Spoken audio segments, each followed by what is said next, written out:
Hello, the committee meeting will begin once we've reached a quorum. Thank you.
All right, good morning, everyone. Welcome to our meeting. I'm going to call the meeting to order, and I would first like to welcome everybody to the Marketing Service Planning and Business Development Committee meeting on June 18th. Before we begin, I would like to inform members of the public who may be viewing the meeting on NCTD's YouTube pages that in order to make a public comment during the meeting, you must connect to the meeting using the Zoom link provided on the agenda. You must also register with the clerk by sending an email to clerk@nctd.org with the name and/or phone number and which item you would like to speak on. Now I'd like to ask Taylor, Deputy Clerk, to call roll, please. Committee Chair Martinez. Here. Committee Vice Chair Garcia. Here. Committee Member O'Hara. Present. Committee Member Joyce. Present. This completes the roll. Thank you. And Taylor, will you please provide us with the safety brief and review the evacuation procedures? Yes. In case of an emergency, I will dial 911. In case of an evacuation, please take the stairs. Do not use the elevators. Once cleared of the building, do not re-enter unless cleared to do so by emergency personnel.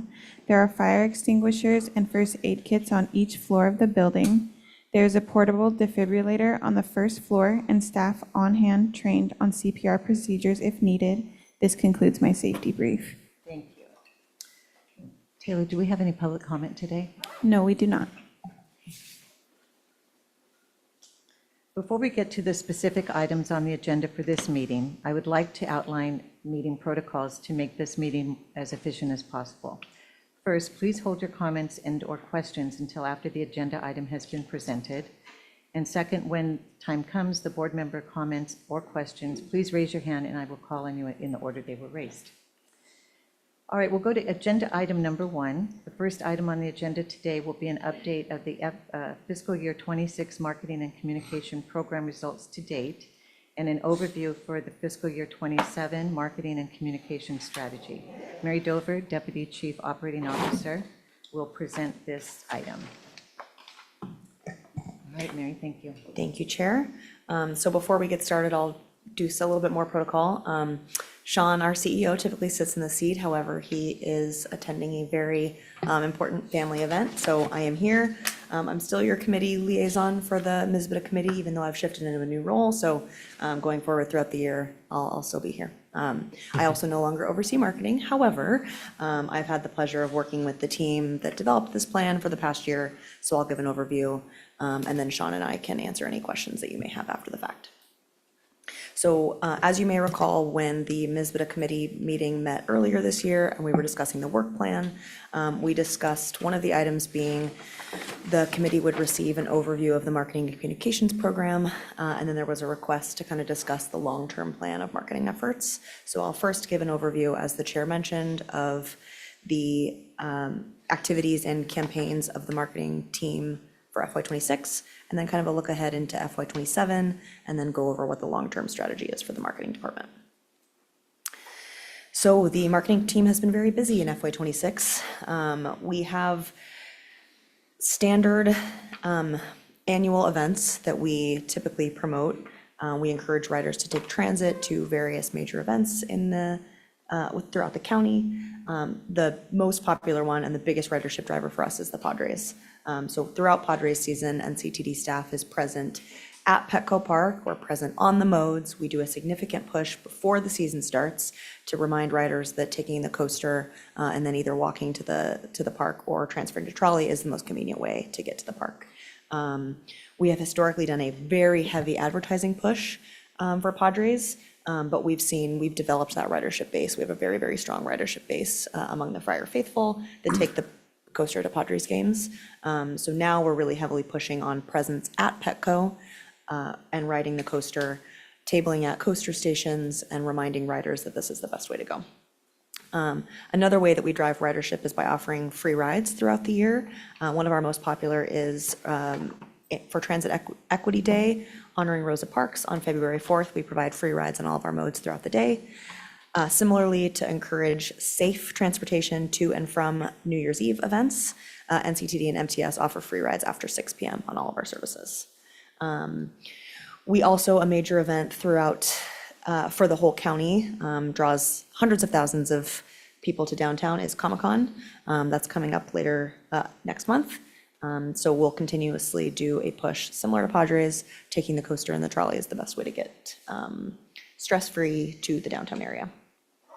Happening right now is the San Diego County Fair. Also happening at the fairgrounds is the Del Mar Races. NCTD and MTS offer a combined pass that gets you a transit ticket, a shuttle ride from the Solana Beach station, and then entrance into the fair or the Del Mar Races for one combined price. So the marketing team does a lot of outreach and advertising, social media posts to promote those passes as well. The marketing team also focuses on bolstering some public interest campaigns and safety campaigns that NCTD undergoes throughout the year. So later on today, the board will be asked to adopt a resolution for Rail Safety Month. Every September, NCTD likes to draw attention to the importance of rail safety. The marketing team posts on social media, they do tabling, we post ads to make sure that the community is aware when you're at a rail station or around the railroad tracks that you should be mindful of your surroundings and make sure that you're watching out for trains. Similarly, human trafficking is a huge push for NCTD. We want the public as well as our employees to be aware of the signs of folks that might unfortunately be subjected to human trafficking and make sure that the public knows where to report it. Lori in the audience, she is heading up a new coalition for human trafficking. NCTD stood up the Southern California Human Trafficking Awareness and Prevention Coalition. We have partners with the FRA, local law enforcement from other entities in Southern California, to make sure that we are really, that the public and that our employees know the signs of human trafficking. And then everyone's favorite event, the Holiday Express. The marketing team puts in a lot of effort to making sure that this is a very successful event every year. It's a great revenue generator for the district, and it's good to introduce the coaster service to folks that might not typically ride it throughout the year. In terms of our advertising, so as part of the budget process, every year the board approves a defined amount for NCTD advertising services. And so we always want to make sure that we're capturing existing campaigns, making sure that we're driving riders to new services that we might be introducing, like NCTD Plus, or letting them know what they can take our existing services to. So Padres is by far the most impressions that we get on our ads, 15 million per season, which is great. NCTD Plus, we stood up the NCTD Plus zone in Vista last year. We saw 10 million impression on those ads. We spend less advertising dollars on the Fair Tripper and Pony Express. We've developed that ridership base, and we have more grassroots campaigns with the fair and through social media. So we direct less advertising dollars to these two campaigns. So the impressions on the ads are less, but we have a variety of different strategies to drive the adoption of those passes. Another focus of the marketing team is making sure that our customer resources are clear and effective. Part of that is making sure that the website pages that are most frequently used are as user-friendly as possible. So what they have done recently is they added a real-time updates map to the front page, which has been great. And they've also improved our service alerts page so that it's easier to tell if your bus or your train is experiencing some type of service alert. We also shifted from a printed rider's guide to a digital rider's guide. And this is great because if I'm a rider and I typically ride the Coaster Sprinter, Breeze 101, and Breeze 303, Breeze 350 out in Escondido, I can go to the website and I can select the services that I most usually use, and I can download a PDF right to my phone. We still want to make sure that we have a printed resource for those individuals that might not have smartphones, so they can go into customer service and request a printed version of whatever services they typically use. We are very active on social media as well. We want to make sure that we have a fun presence on social media so that we're driving that interaction. We're hopping on a lot of the trends. Brianna, who's our marketing communications associate, is really good at making sure that our social media is fresh and relevant. But we also want to make sure that we're providing necessary information to our customers in the community as well. So if there's a service suspension on the coaster, if we're having a career event, or any type of giveaway, we use our social media platforms to amplify that as well. And because of that strategy, we've seen pretty significant growth in all of our social media platforms year over year. This is a continuous trend since I've been here. I haven't seen our social media numbers dwindle. They're consistently in the double digits in terms of follower growth. The only thing that I'll point out with X is that I think we've seen the general public, I think, is moving away from X as a platform that they use every day. And so our engagement and our follower increases are a little bit less so on that platform. Earned media is also really important and a focus of the marketing team. There is Sean giving an interview. We will never turn down a media interview. We always want to make sure that we're accessible. So we are frequently featured in the San Diego Union Tribune, Coast News. We do a lot of work with KPBS as well. On NCTD's website, we've seen a significant increase in traffic. We've seen 1.6 million users with a total engagement of 1.5 million. Our most frequented pages are the schedules, fares, passes, alerts, and riders guides. We're really seeing customers come to our website and seek out that rider information. The users are accessing our website on a variety of different platforms, mobile, desktop. The smart TV I'll add is if somebody is watching an ad on a streaming service and they click into it, then that'll direct them via their TV. The United States and Mexico are the most popular countries that people access our website from, but I thought it was interesting that we have China and Singapore on there as well.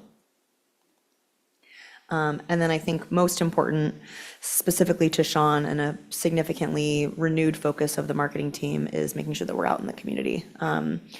In that heart is Lyda Galvin, our manager of marketing. She dressed up in a heart costume and rode the day before Thanksgiving and handed out NCTD Valentines, which was very well received. So she is incredibly dedicated. We also have ribbon cutting and groundbreaking events. To the right was the opening of the Oceanside pedestrian tunnel that we had a partnership with Main Street Oceanside on. We're present in a lot of parades. We had the NCTD 50th event. We want to make sure the marketing team's goal is to make sure that we're present in every single community at least once throughout the year, and we try to hit each community multiple times across a variety of modes, whether we're riding the Breeze or whether we're at one of our Breeze transit centers, sprinter stations, coaster stations. It's really important that we get our name out there and make sure that we're a trusted source in the community. Coming in FY27, if you aren't aware, The Breeze Services 50th birthday is July 1st. We began operation of our bus service after acquiring the municipal systems of Oceanside and Escondido on July 1st, 1976. So we're celebrating that with an employee event, and we're going to do some social media highlighting the Breeze service. We're also launching the Transit Talk customer newsletter. If you go to our website, you'll be able to sign up for news and information about NCTD. We'll include planned service disruptions, whether it's a closure on the coaster corridor, project updates for the community, and various happenings at NCTD so that the community can remain aware. The Holiday Express is celebrating its 20th birthday this year, so the marketing team has a lot of really fun things planned to freshen up the Holiday Express event this December. And then every year, NCTD participates with MTS in the bus rodeo. So that's an opportunity for pretty significant employee engagement. Our bus operators get to show off their skills on an obstacle course, for better or worse. And the maintenance teams also get to, they're timed in their diagnostic of particular issues on a bus. So that's really important. So in general, the marketing strategy. So at the MSPBD committee meeting earlier this year, we discussed getting maybe a 3 or 5 year plan for the marketing efforts across the district. What we're recommending is keeping it at an annual basis. Because so much of the marketing team's efforts are driven by what budget we're allocated each year, whether it's advertising dollars, promotional item budget, or collateral budget, printed materials, things like that. It's difficult to plan with any level of certainty past a budget year. We're unclear on how long we might be able to run ads. We're unclear on how many campaigns we might be able to run in terms of advertising revenue, and then promotional items, depending on what budget we have to purchase promotional items will dictate where we are in the community and the level of engagement that we have in terms of those giveaways. So we have baseline goals and strategy though, and that's this marketing structure paragraph at the very bottom. We are always going to gear our marketing efforts toward the promotion of NCTD services, and we have the overarching goal to increase ridership and customer revenue in everything we do. That's consistent with, we want to make sure we're improving the customer experience, that we're supporting our brand, that we're communicating effectively and proactively, and that we're out in the community. Those are consistently not going to change. But because we're in a financial situation where it's unclear what the budget might look like in the next couple of years, service is the priority. And so the marketing team will make sure that we're able to promote the service with the resources we're given. So we're proposing to stick to an annual. We'll continue to give this update to the MSPBD committee every year. And as needed, if the MSPBD committee or the full board requests any updates on marketing efforts, the success of a particular campaign, or the ROI of advertising dollars, we're happy to give that as well. But the long-term strategy is always going to be promotion of NCTD services, making sure we're out in the community and educating the public about the services that we currently provide and are planning to provide, that our collateral and our correspondence are proactive and effective, and that we're tailoring promotions and events with what we think will reasonably have the best bang for our buck in terms of increasing ridership and increasing customer revenue. So with that, I will take any questions. Thank you, Mary. That was a great presentation. Taylor, do we have any public comment on this item? No, we do not. Okay, great. Are there any questions from council members? Board members. Board members, sorry about that. You go first? No, go ahead. No? Nope. Thank you. This is exciting information and update. I do have a couple of questions. First of all, kind of a base question. What does our marketing team look like?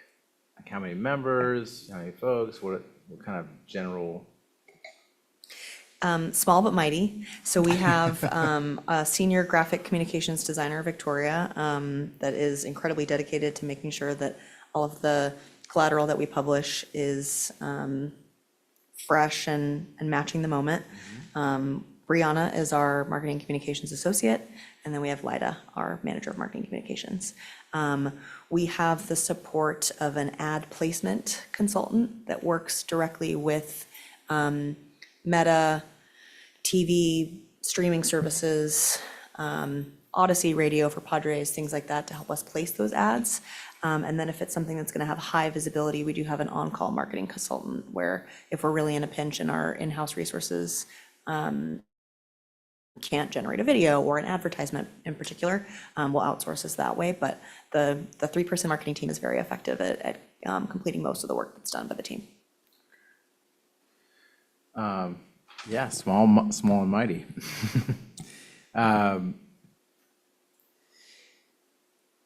Have we talked at all about working with a lot of the reach when it comes to social is a collaboration? So have we talked about doing any paid collaborations with people that have large reaches here that can really amplify something that we're doing?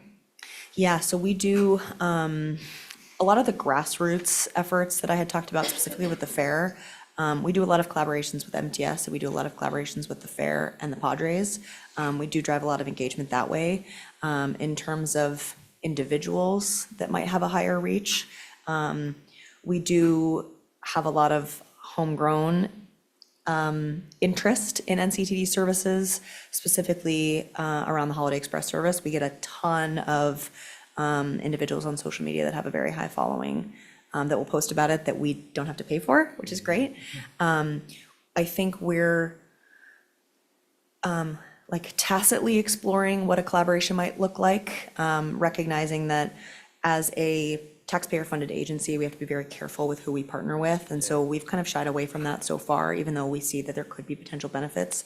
When we're tying ourselves to the particular individual, we lose a little bit of that control over, that's a human being at the end of the day, and they have the right to post whatever they would like that might not reflect what the values of NCTD are. So we've been a little hesitant to engage in that so far, but in terms of the homegrown, we absolutely have been able to partner with other public agencies that have driven our engagement as well.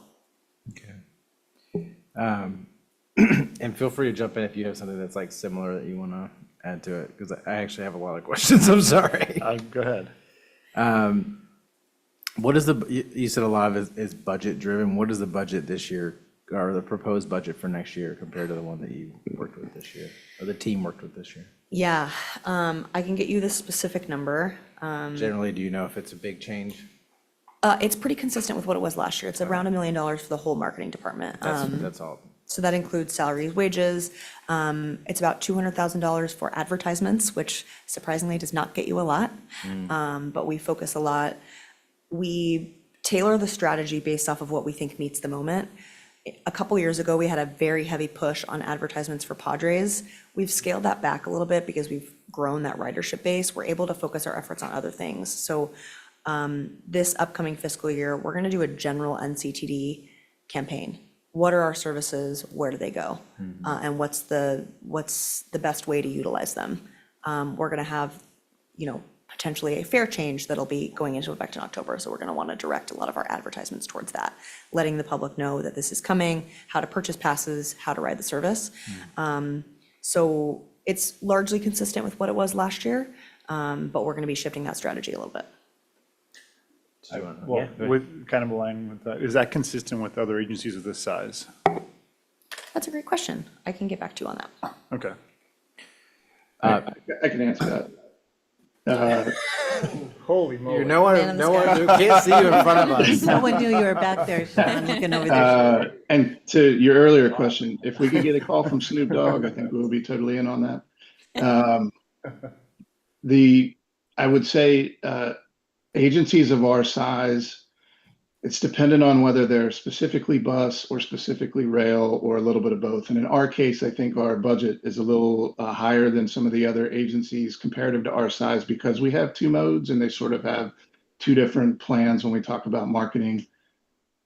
So I would say it's consistent with what we believe is the right budget for ours. One of the things that when we talked about through the budget was we knew we were going to have to make some cuts, but we were making a lot of headway on the marketing piece. We didn't want to pull back from that. So we kept it where it was at. I would say the last place I was at was bus only.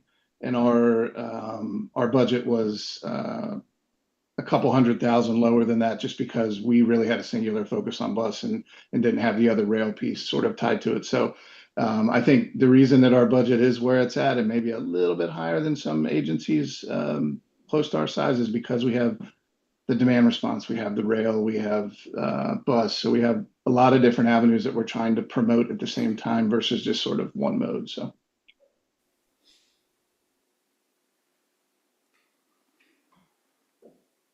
Thanks. I don't know if we should talk to him or not, or if we should. Well, he can hear us, but you have more questions, right? Yeah, I was gonna ask, so you said that we're gonna do some more general brand awareness, which I think is a great idea. Are we in the middle of a brand name change, or what are we doing with that? Like, I really want to get that question answered, like.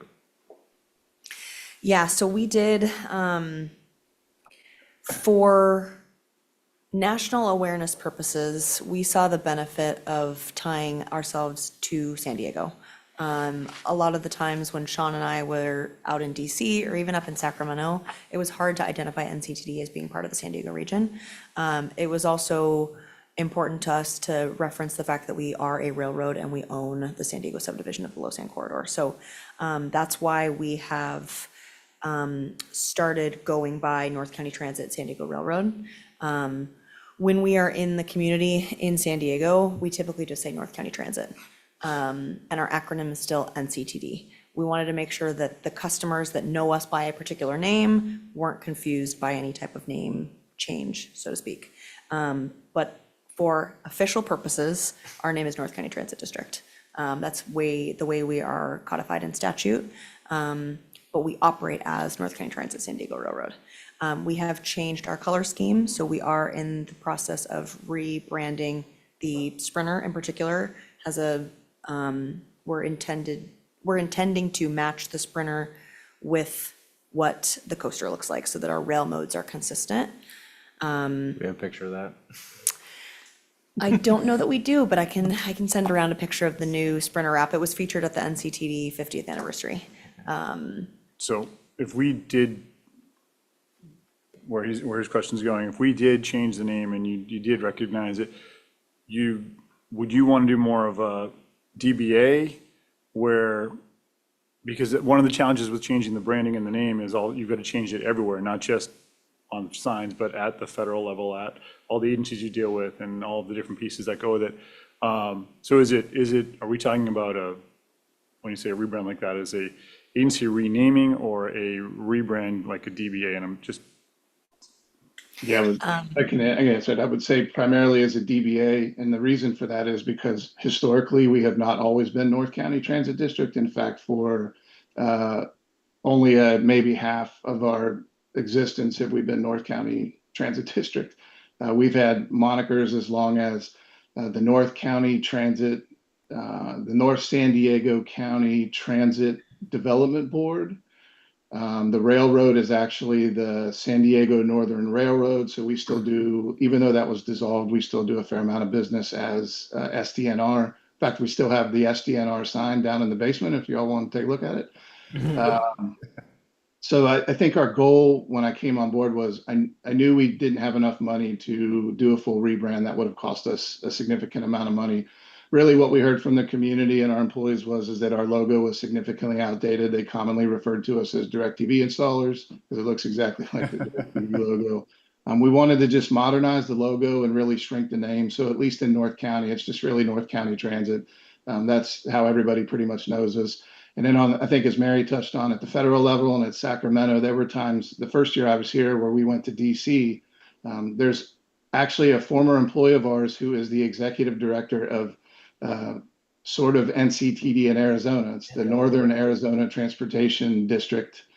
And there's another North County Transit District in Minnesota, as a matter of fact. And so I really just wanted to make sure that San Diego was in there to reference us when we were doing really joint grant requests between SANDAG and MTS that the region would benefit from maximizing the grants. We were really just looking to sort of subtly update and make sure we kind of got the San Diego piece in there so that we were recognized at the national level for the region we were in. Makes sense. Thank you.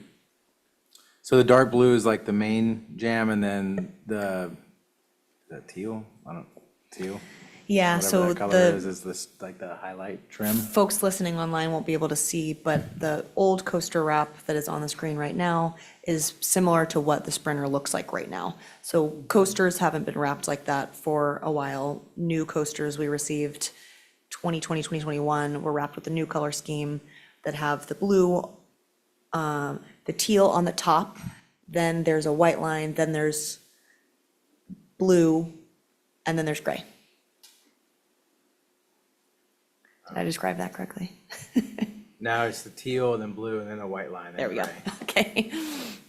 Yeah, the current color scheme, when they ordered the Bombardiers, or when they ordered the Siemens Charger locomotives, and the new Alstom bi-level Bombardiers, the color scheme went to sort of a iron ore on the bottom with a white stripe, and then dark blue with a teal accent on the top. The new Sprinter that's wrapped is very similar, with the exception of there wasn't enough room to put a teal stripe on the top of it, but the body of the Sprinter looks exactly like the body of the new coaster. I actually, full disclosure, admittedly, I'm not a huge teal fan.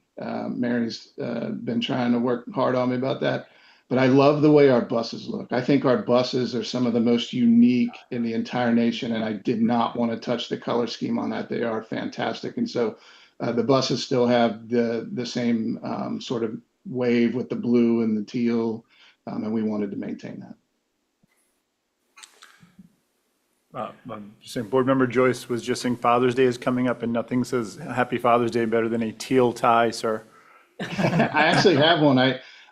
We wore one at the was it Coaster 30th? I can't remember. Somebody on the executive staff bought me one, and I wore it. And you know what? I just didn't like the teal on. Interestingly enough, it was on the old coasters. I love it as an accent color, and I love it on the buses. I think our buses are been lucky. Everywhere I've worked, we had some of the most amazing looking buses, and this place is number one of all the places I worked. I just love the color scheme on our equipment. Okay. So are we embracing North County Transit to the tune that we're gonna change all of our like handles online to North County Transit, NCT?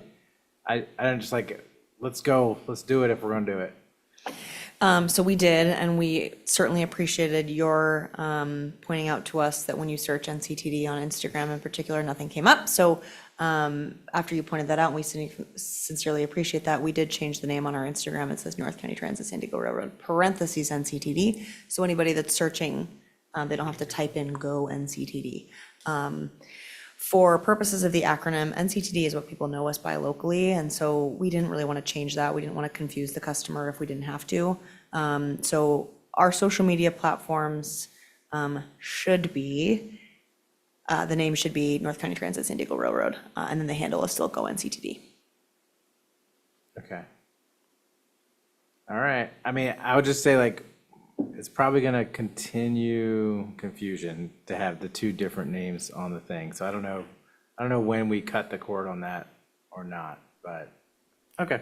Yeah, I think that's a good point. And from a name perspective, we've been all of our new signage that Chief Development Officer Tracy Foster and her team are working on through the grant will have North County Transit San Diego Railroad.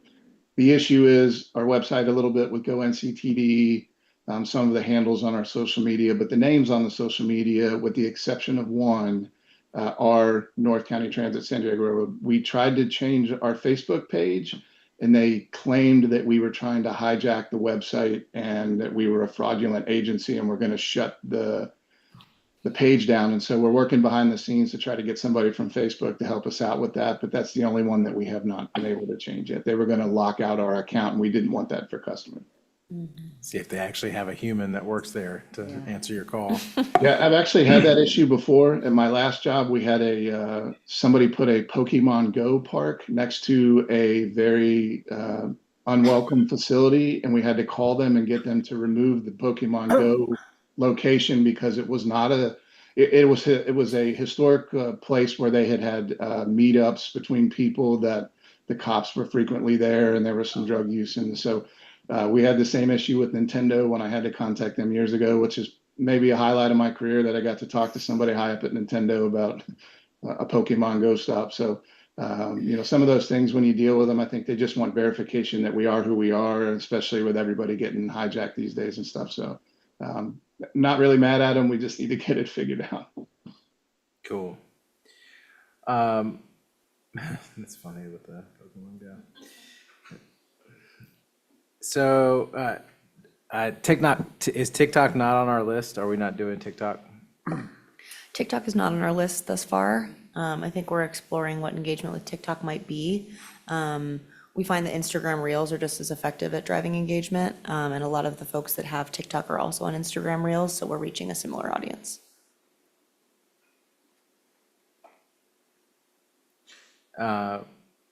We have a lot of spaces in our bus stops that are empty. Can we do a program where cities can access those and put city events that are happening? That would, they'd just be ones that are either sponsored by or co-sponsored by the cities. That way folks are getting something to look at in there that's not, and in some cases it's just as like kind of a visual blight.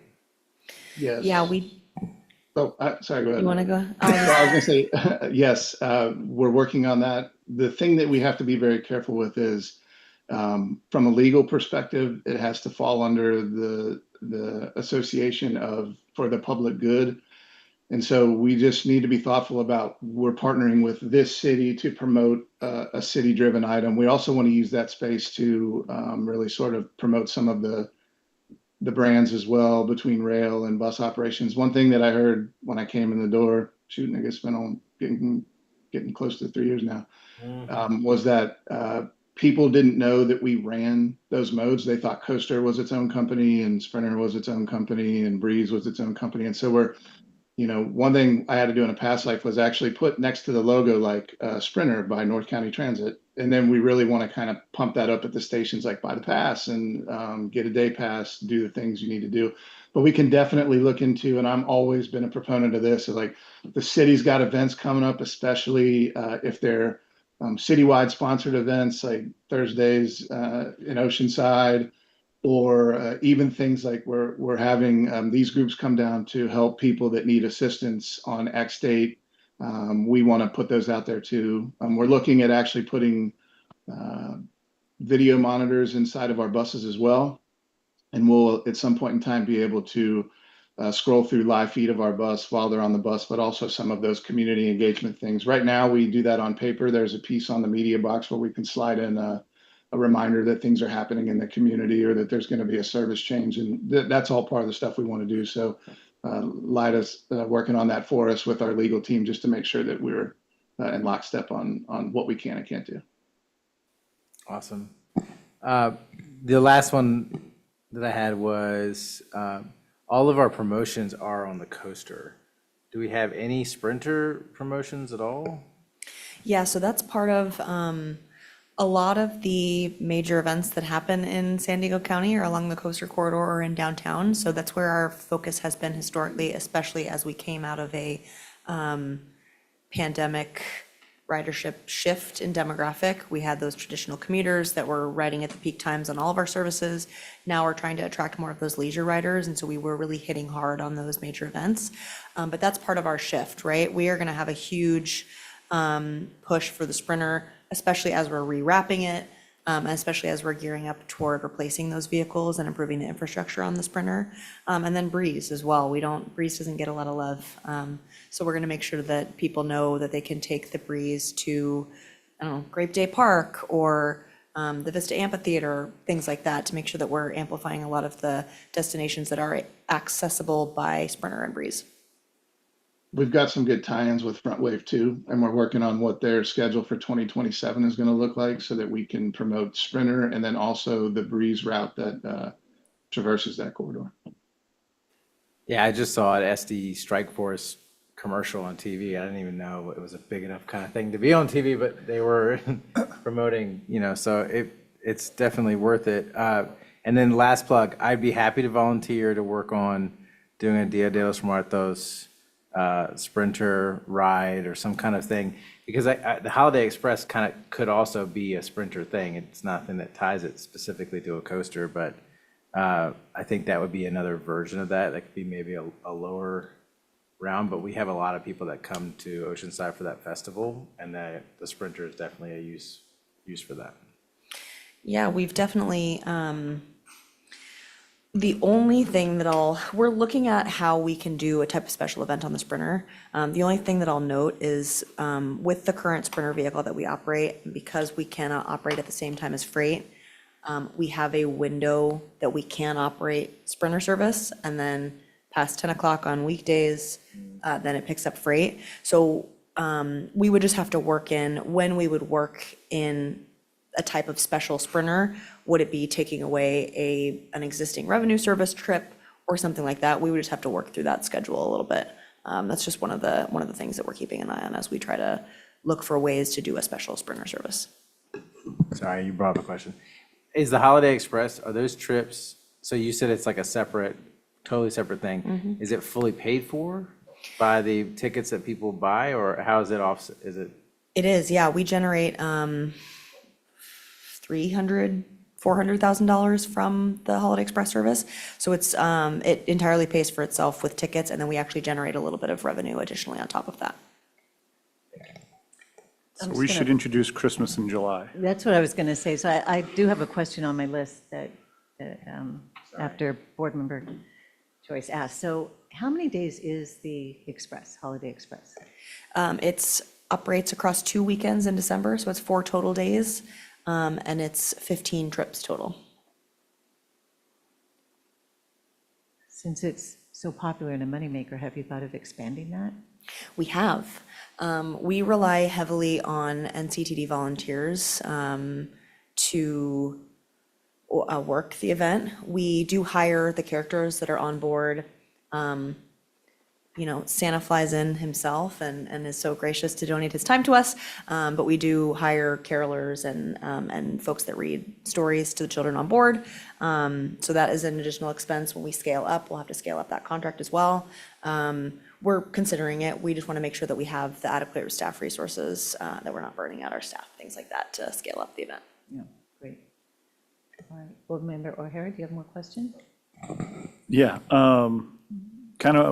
first one is just kind of something I have gratitude for. I'm really glad that we're continuing our collaboration with the human trafficking awareness. I think it's a highly dusted under the rug subject that we all avoid, and I think I'm really glad that this agency is courageous enough to take that on and address it. I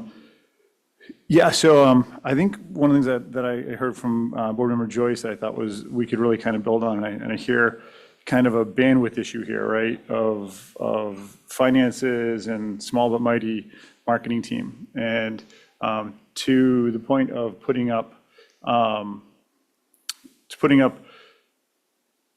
calendars, I think we were talking about sort of local calendars. It seems like you could reach out to, every city has its own, marketing person, PR person. And if we were to just make a boiler template that's approved by NCTD and put the standard of what they could fill it out with, we could ask them to fill it out and put it up for us. And that would be pretty cost efficient and time efficient. Just a thought process to kind of build upon that without creating a heavy lift. It's kind of a low-hanging fruit, but it seems like a really good place to start and to build on that suggestion. The NCTD Plus, the 10 million impressions is really good. The Padres 15 million impressions to comparison is obviously a good. What is the cost, like the cost per impression or return on investment that we look at on that? And are we investing 15 million in the Padres? I know we're not, but 1 million NCTD Plus, because that makes a difference in those impressions. Yeah, so we look at, I just happen to note off the top of my head, we spent around $50,000 on advertisements for the NCTD Plus service in Vista. We did that because we were standing up an entirely new service and we wanted it to be successful, especially in an area that the community hadn't seen this type of service before. And so we wanted to make sure that we, full court press. So we do see a pretty successful ROI. And in terms of our metrics, so we track cost per click on social media advertisements. We track cost per completed view on ones that are streaming services. and other types of video-based advertisements. And we are consistently well above industry averages on the return on those investments. So very successful campaigns. And then how do we track impressions to ridership? Is it just parallel curve or is it a direct number? So we do, the easiest ones to track are the pass sales. It's difficult to write a typical marketing department in like an Uber, for example, would be able to directly click on an advertisement and then they're able to track, yes, I clicked on that ad and then I completed a trip on Uber. Ours is a little bit more complicated because usually what we do and why we track website impressions is we can kind of create a correlation to, okay, they're getting information on us and that might translate into ridership after that. We do look at the general increase in ridership year over year as a good gauge of our marketing efforts. However, the cleanest one is pass sales. For the Fair Tripper and the Pony Express in particular, we've seen double-digit increases year over year. So that's the most clean way to great. Manage the effects of the marketing. And then we really focus a lot on the, I was going to call it the Polar Express, the Polar Express, the Padres, all of those, the fair, all those programs seem really good. When we capture those people and have them on the coaster, for example, it seems like that's the opportunity to get them to realize like, hey, this isn't just a ride to the Padres game. This is a system-wide piece, and it's beyond the because ultimately that's what we want. We want them using this. We want to transition them from that to day-to-day users across the whole facility, whether it's the Breeze, NCG Plus, or Coaster. Is that place where we capture and attempt to make that connection for them, or what are we doing there? Yeah, so we do, because we're a small but mighty team, we do target opening day 100%. We're on board that trains that are transporting people down. We're at the stations, we're talking to people about making sure that they have a good experience in that ride. That's the best way we can do it, is providing a safe, reliable, and convenient trip for them. If it's convenient and they enjoyed their time, they're gonna come back. They're gonna see all the stations along the way where they can go. But we wanna make sure that we have staff presence on those really, really high ridership days so that we can have that conversation with people, make it as convenient for them as possible, and talk to them about how they can continue to use it going forward. Super. I think those are most of my questions. I appreciate the work of the small but mighty team. If you think of any other, just let me know. Board Member Garcia. This was very thorough. Thank you. It was great. I'm glad that we had this discussion. Padres, I've been a user for years, but I always took it from Old Town. I love the concept of parking and then going, and I don't have to pay $50 million for a parking space, drive around town to trying to figure it out. I always found a space there. But it was always difficult to ride from Escondido all the way over there, which I did do that, but then I ran into issues coming back after a game. Yeah, I could get here, but then I couldn't get home. So I'd sleep here in Escondido at the station. I'm just kidding. But I did have once where the bus left. I don't know who was late or if somebody left early. And I ended up having to wait from 9 p.m. to 10 p.m. for the next bus to take me closer to home. And I still had to walk about 1.5 miles to be able to get home. So I decided not to do that anymore. So as you work on that, thank you for doing it, that you're working on it now, because I think that's so important. Last night at the council meeting in Escondido, we got a presentation, and it certainly seems like we're moving forward with some grant funds with something similar to Fred downtown San Diego that would help us for the last mile. And I think that'll be great for us as that continues to come together. Human trafficking, thank you, because it is something, I won't speak much about it, but I love it that we are at the forefront and that we're making it visible. we're making it visible. Thank you for that. And then I'm really, really excited about July the 1st for the 50 years. And I didn't know that Escondido was one of the two first ones that did that. So I'm really looking forward to a great celebration, both in Oceanside and in Escondido, because I think we should let everybody know. So thank you.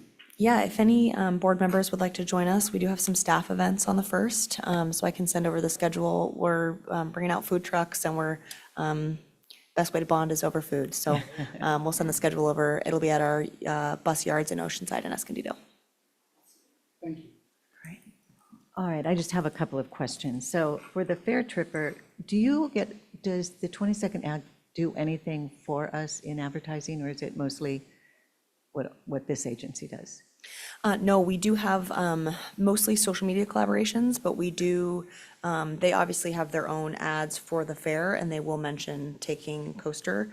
It's, I don't know that I've seen it specifically mentioned in the ad, but when you click in like a know before you go email or page about getting to the fair, they do have information on the Fair Tripper Pass and taking the coaster and the trolley if you're coming from down south. I mention that because we've had, even though the fair is fairly new, we've had a couple of days that have been really difficult, particularly opening day. Juneteenth is going to be another day where the city just gets gridlocked. And the biggest concern I hear from residents is that's a hassle.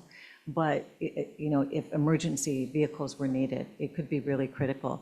And I think we have a new CEO at the 22nd Ag and 4 new board members. But I think they're feeling some pressure already, and anything they could do to help us more. I would can be see there beneficial. being a challenge there, though, right? Because they make a ton of money off parking. I mean, But yes, boatloads. they do, but the problem is that they don't have the capacity of parking that they need. Right. And so people drive around and drive around. So I think they can easily fill both of their lots, and they still have a lot of vehicles that have nowhere to go. So I think that they should be advertising more because they have a problem on their hand, and they're hearing from a lot of vocal residents and council members. So I'm glad to hear the Padre is very successful. The other thing that happens a lot at Petco is they're doing some really big concerts. Do you see a responsive ridership during that time, and do the hours align with what concert goers would need? Yeah, so we do, so for Padres games and for major events, we run what's called a 6.99, which is just extra coaster service at the end. So it'll leave 1 hour after the end of the game or after the special event. We look first at where the event start and end time falls within the regularly scheduled coaster service. So if it's a Saturday, you're usually going to be covered by the last trip of the night on the coaster. But if it's a Sunday or a weeknight, then we might add in an extra trip. We work with Petco to try to be featured in the emails for that concert so that people know that there's extra coaster service or just coaster service in general that can take them there. And then we also promote on our social media. Take the Coaster to Pink was one recently, that's a good one, where we ran extra coaster service. Have you seen the advertising they do on behalf of NCTD services? I have not.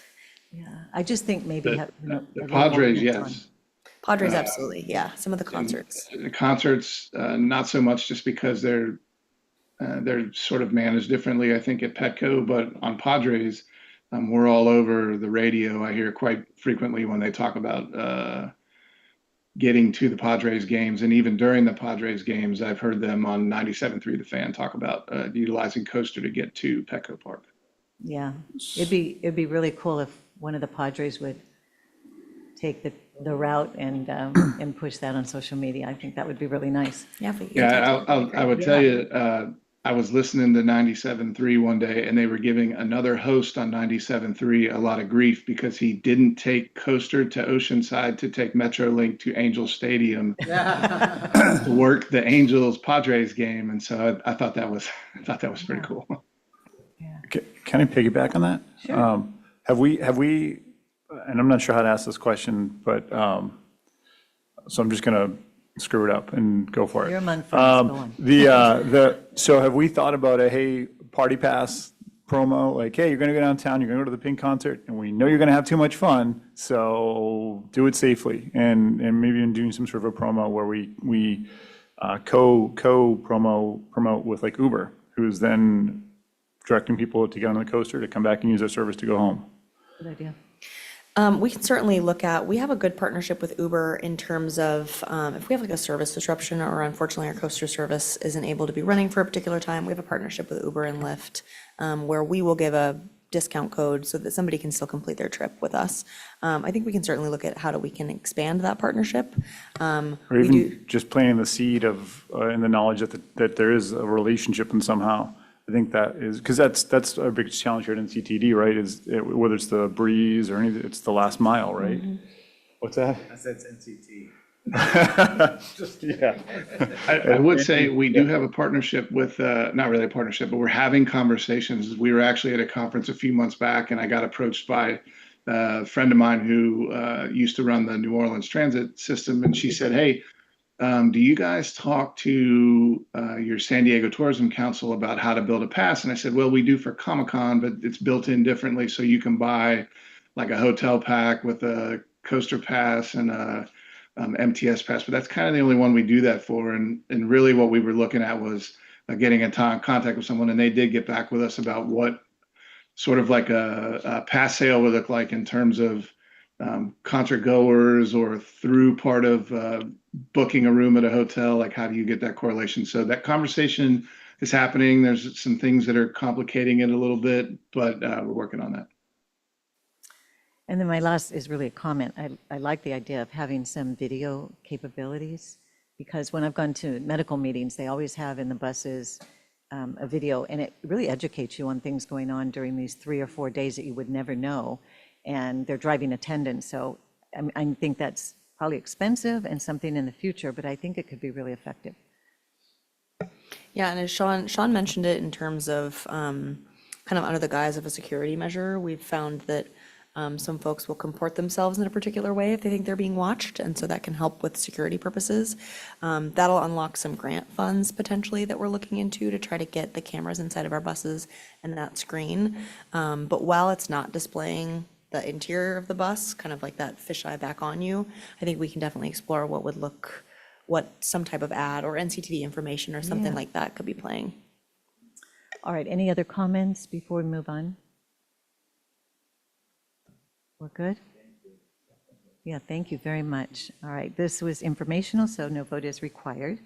We'll move along to item number 2. The next item on the agenda will be a summary of the trends and observations from feedback received from customers to date from fiscal year 2026. Alicia Pete Watson, Director of Customer Service, will present at this time. Alicia, you have our attention. Thank you. Hello, committee members, board members. Let's see, does this thing work? Okay. All right. So this is going, and we'll back up. This is an overview of data presented from the period of July 1st, 2025 through March 31st, 2026. It encompasses the first 3 quarters of Q1 of the fiscal year 2026 and comparing them to the corresponding period of fiscal 2025. This is a system-wide complements on FY 2026 are trending 1.2% higher than the same period in FY 2025. Reflecting continued positive customer experiences across NCTD services, coaster customer service, lift facilities, and right-of-way maintenance of way all experienced increases in positive recognition when compared to last fiscal year.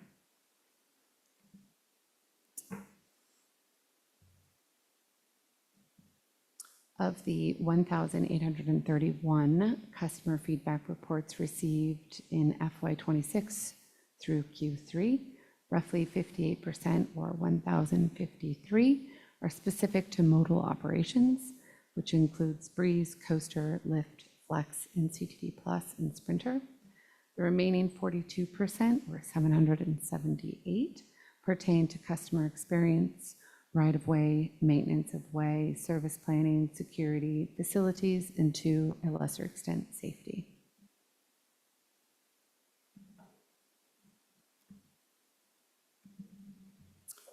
In FY '26, system-wide feedback weighted by ridership is trending above our FY '26 goals for all modes except Flex and Sprinter, which are trending below their goals.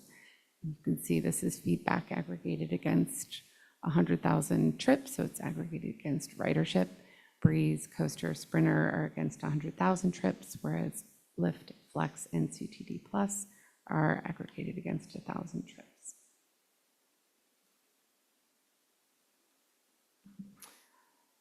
The next couple of slides you'll see are going to be bucketed into core categories. Within those core categories, there are subcodes. This allows us to see at a trend level of where we are experiencing core category trends, and then we're able to drill down specifically in the subcode category to see and tell a better story about what's happening on our modes across the service. So this page defines what core category has what subcodes.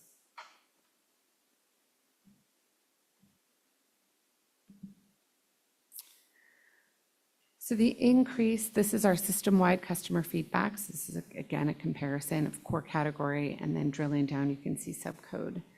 The increase in customer feedback is primarily driven by higher volume of information requests and service planning inquiries.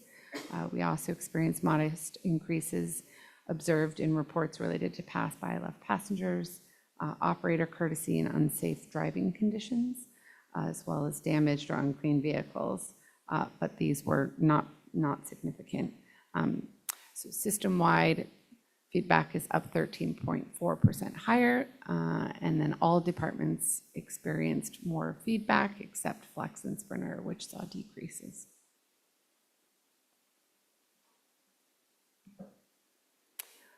So now we're going to look at the modes. Breeze customer feedback is trending 0.3% higher when compared to last year. Majority of the feedback received is regarding service issues and/or operator behavior. Our top 4 subcodes continue to remain the same year over year. However, of note, claims and accidents and policy disputes are experiencing increases as well.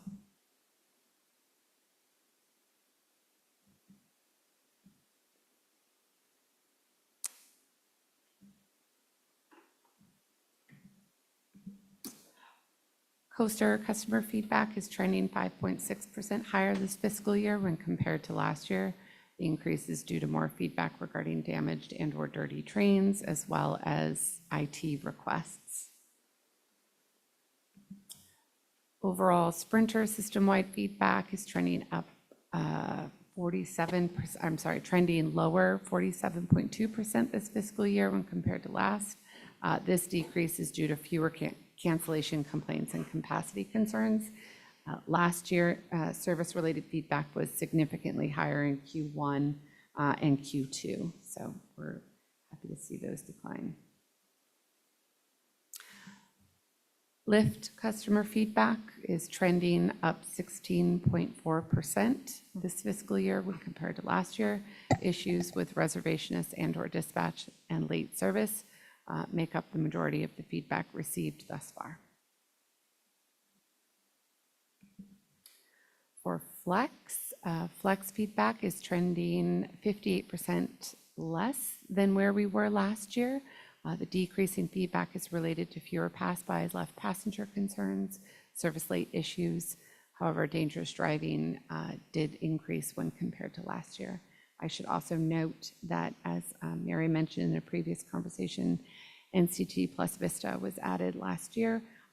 That feedback was included in the Flex department. It has thus been pulled out, and CTD Plus now has its own department, which is why we're seeing the decreases.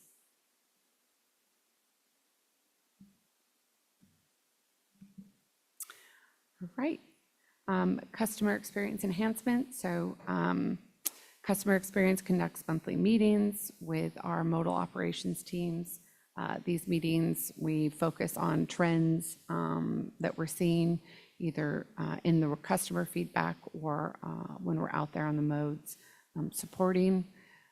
This is an opportunity for us to discuss things that are happening within our operations and then look back to see where we've got improvement. We also conduct robust community outreach. We partner with community centers and senior living centers. We've been out at community resource fairs and homeless pop-up courts. And then we continue our youth opportunity engagement, which has been fantastic. We have been on 34 campuses just this year. Each event during lunch or after school could generate anywhere between 10 and 150 new youth in our youth opportunity cards. This year, we've successfully conducted youth opportunity events and tabling at every single school district within our service area, which is the first time we've been able to achieve that. This past May 2nd, we participated in the San Marcos Unified School District's Fiesta for the Future. And we are finally able to be on our San Marcos school campuses this year, which was the last school district we'd been fighting to get on there. We got on there finally. Additionally, we've begun to see an increase in interest from our corporate organizations utilizing Coaster for employee and group travel. As a result, we just completed our first bulk sale of over 220 Coaster Day Pass tickets, with several additional corporate inquiries coming in. We've got 2 more slotted. So that was very exciting. It was a group out of Indiana that were staying at the Seabird, and all 220 of them bought Coaster Regional Day Passes, and they took the coaster down to an event that they were hosting on the SS Midway. So they all had a great time. But that concludes the presentation, and if you have any questions. Thank you, Alicia, for the presentation. Taylor, do we have any public comments or? No, we do not. Okay, having no comments, we'll close public speaking right now, and we'll move on to any comments or questions from our board members. Do we want to start with you? Yeah, sure. Go ahead, Board Member Joyce. What is a typical policy feedback that you would get? Like no dog policy or something like that? A service animal is very frequent. Okay. Also, luggage or baggage in aisleways, how many bags you can actually bring on board and store safely. Most of it is related to our rules of riding. Okay. Just curious, because I just couldn't think of that. Yep. And then you had, when you did the visual, the squares that were on the screen? I don't remember which slide it was, like 2 or 3, I think. Yeah. It looked like you had it separated out by mode, and then you also had it, were all of the comments double tracked? So like a Breeze comment about customer experience, would that show up on both of those first 2 squares? So this is this screen represents all the departments at North County that receive feedback. So that Breeze square is represented then on the next slide with, well, here we go. So this feedback, the total feedback represents that square. That makes sense? So And it's if I not can- represented twice. Yeah, if I can just You know what I'm add, it's, the customer experience square is comments specifically for customer experience staff or an information request or something like that. Pretty much all of the comments that we receive on Breeze are customer experience related. So the visual with all of the squares is department-based. Right. It's So- just showing you the total feedback of where it falls into each department. Okay, So I'll like- follow up after. If I'm providing if Alicia takes my call, and I don't like Alicia, I'm gonna say, I don't like Alicia, and that's gonna be logged as a customer experience. Yep. Because it's related to a customer experience employee. Or if I say, what time is my Breeze bus? That's an inquiry that would go into the customer experience bucket because it's really just an information request about a particular service. Okay. Board Member O'Hara? So, mine's kind of similar along that line. It seemed like service was always like one of the top two on all these. That kind of feels like a catch-all bucket, so I was curious a little bit of better definition on that. Sure. So under service, it is all feedback involving service late, service early, pass-bys, missed stop requests, no-shows, and service cancellation. So there's also, I think there's also some categories that cross over that. So is this kind of like, I guess it's where I kind of into this catch-all, is this, didn't quite fit into the bucket over there, so we put it in this bucket? No, everything's got a bucket. I know everything's a bucket, sure, it just seemed like, it's like there, What specifically, are you talking mode or? show, there was, my glasses. So, there's, without my glasses, I can't tell you which one. But there's one where it says, oh, sorry, there's one where it says service and one where it says late. And then when I look under service, it's one of the categories is on time and late. And so I'm just, Yeah, sure. Which screen? Yeah, good question. Coaster or Breeze or one of those, yeah. sure. There we go. Yeah, so service, majority of the, so you can see 346 customer feedback reports were received this quarter versus 358 of last. Of that, that could be service late. You can see the next category, it's drilling down subcode. So pass by left passenger makes up the bulk of that service-related feedback, as well as service late, and then missed stop request. So of that 346, there are subcodes in that next category that make up what is service-related. Okay, yeah, I think, yes, we're good. The screen on the right is feeding into the screen on the left. Correct. So yeah, it's, the core category is the top umbrella service, and then everything underneath is the subcodes. Yeah, yes. It's very hard to quantify and put it in the bucket. I get it. This is a good attempt at it, and it's, but I think as close as we can get. Thank you. Board Member Garcia? Great presentation. Getting the customer feedback, I think, is very important.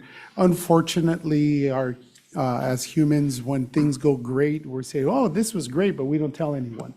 So I just make it a point, if I get great service at a restaurant, I call the manager over, my server gets very nervous. I said, don't worry about it. I'm going to let them know how much of a great job you did. And I'll undoubtedly say, most people call you to complain. Yeah, all right. I just want to let you know you did a great job hiring this person, and this is why. So most of our feedback is going to be like that, but we need to continue knowing what's going on. There have been times where I've been driving and I see one of our drivers and I'm do something and I'm like, oh my goodness. But I'm driving, I don't have time to look at the bus number, the license plate, the whoever it is, and make a report. Sometimes I should, maybe. But there's been plenty of times that our drivers have been awesome too. So I saw a lot of the negative, but that's gonna happen. Other than that, keep on doing what you're doing. Let's keep making our service better. This is one thing that I almost forgot that I wanted to mention. A lot of the times customer feedback is going to be, the writer will get their first impression from our staff. And I personally had issues with staff where I was under the impression that with my Escondido Police Department badge, I was allowed to be able to ride at no cost on transit in the county. So when I showed my badge to staff member, he just kind of looked at me and said, "So?" Literally. And and we tend to just kind of show it. We don't like, you know. And I remember that I explained to him, and then he said, "No, I don't think so." And I said, "Well, call your supervisor." And the supervisor came, or the driver, whoever, somebody else, and then said the same thing. Well, I don't think so. And then I said, "Oh, okay. I'll then pay as soon as at the next stop, I'll get off and I'll pay." So I just wonder what are we doing for education to our staff to make sure that they're aware and make the customer experience better? As an NCTD board member, you ride free. Yeah, I know that too. No, we do. So Alicia actually, in partnership with our security department and our senior legal counsel for EEO and civil rights, they actually put on a regular customer interactive training where they talk to a group of operators. They go through ADA instances, a passenger that might have a mobility device, how to manage that, a passenger that might be getting a little rowdy, how does the operator manage that? And then customer interactions. So Alicia will walk through some common customer interactions. She makes it a point to say, oftentimes it's not what you say, it's how you say it. So it's a continuous education to make sure that we're providing good customer experience. We do utilize, if that happens again, please fill out a report. We would like to have that information because we would just want to make sure sometimes it's just a miscommunication, or maybe somebody's having a bad day and they just don't present themselves in the best way possible. But we try to make sure that our operators are given the tools to provide the best customer experience possible, because you're absolutely right. They're our frontline, they're our face. They have among the most important jobs that we have at the district, and making sure that somebody is a continuous rider oftentimes is just because of that first interaction. I'll piggyback too onto what Mary just said. I think it's also a two-way, right? That as NCT staff, we're offering the policy overviews and examples, but on the flip side of that, we get a lot of feedback from our frontline teams on how we can actually cascade this information to them better. There was just one yesterday, and they said exactly that. We're confused about our fares. So how do we make that easier for an operator? What's the best way to get that information? Because they're out there on the street. And so we had great dialogue. We discovered window dispatch is the best. So we're going to create a tool for them to quickly pick up from the window when they grab their runs, and it'll be really simple. So that two-way dialogue between our now that we're all one, and it's really helpful for us too to figure out how to get this information to them, because they're not in front of a tablet or a laptop like GAO staff. And aside from us being in person all the time, it's not always easy. So we appreciate getting in front of them as well to hear from them on how best to serve. Thank you. So along those lines, two things. First, Joe, if you've got that receipt, maybe they could tell you who to submit it to from that trip. It's a straight no refund policy. On a slightly more serious note, we have a lot of great employees. Like I'm very grateful that I've never had a bad experience on any of and I've had nothing but outstanding riders who greet me with a smile, and it's been a fantastic experience. I've had a few where it's definitely the end of the shift, and I think we all recognize the humanity in that, and it can recognize that and do well with it. But I'm curious, we also have, a lot of times here, we've had Employee of the Year, Bus Driver of the Year, those great employees. Do we ever take them and poll them on, hey, in these categories, what makes you excel in this category, in your words, and how can we teach that to the rest of our staff? We do, as I mentioned in the monthly meetings, we do have a slide dedicated to staff who receive customer compliment feedback. Each mode does something, I will say each department does something different in terms of recognition for their frontline staff. But I'm sure we can explore a larger district-wide recognition as well. Well, not necessarily the recognition, but the polling of service. Like a lot of these people they're intentional, and that's why they're so good at what they do, right? And getting them to say, hey, what makes you really excel in the service or the operator department here that we are seeing a lot of feedback on? What is it that you do that you see other drivers maybe could do that we can then transfer to them? I guess that's kind of what I'm saying. So taking the input from the success and seeing if we can transfer it. I think that's part of the two-way communication that Alicia mentioned. So as she and as everybody interacts with operators, we're gathering those insights into what really works best. We have a lot of very senior operators that take it upon themselves to coach newer operators. In the training department, they talk through what does it mean to provide good customer experience. It's very important to know what's preventing them from providing good customer experience, because a lot of the time it's that they don't know what the fares are, or they don't. So we have a really significant push to make sure that our frontline is given the tools to provide that good customer experience. Just information on a lot of the questions that they're getting asked. When we hear from them, I got asked about, this project in Oceanside 10 times today. What is that? We want to make sure that they have information so that it's not like they're just brushing off a customer because they don't know. Yeah, absolutely.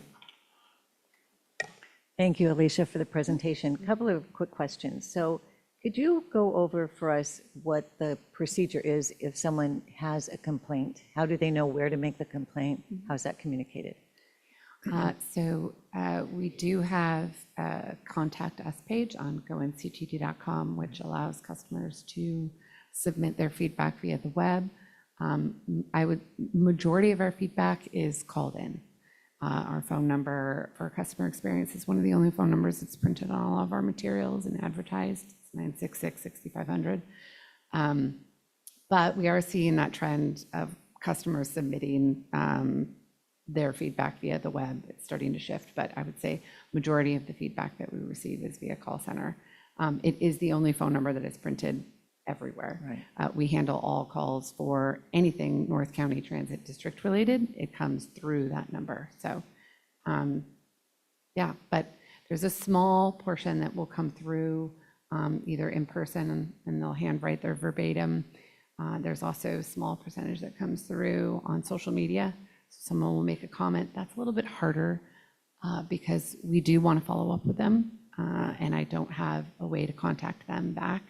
But a lot of times they'll be already in our system. So if we see a handle in there, we're familiar, we can check maybe first and last name, either on Pronto, through Salesforce, or they may already have been in our system and have offered feedback before. So I know there weren't many, but when somebody views the transportation mode as dirty or unclean, that might not be attended to probably till the end of the shift, right? So is there any other way to, so I know when I was in Europe taking the train, they have someone sweep through it. I learned one was for security to make sure there's not a bomb, but they would also pick up things and tidy things real quickly. I mean, they did it really quickly. Now that takes a lot of staff, I realize that. But if we're trying to get people out of cars and feel comfortable on transportation, something like that could be kind of off-putting.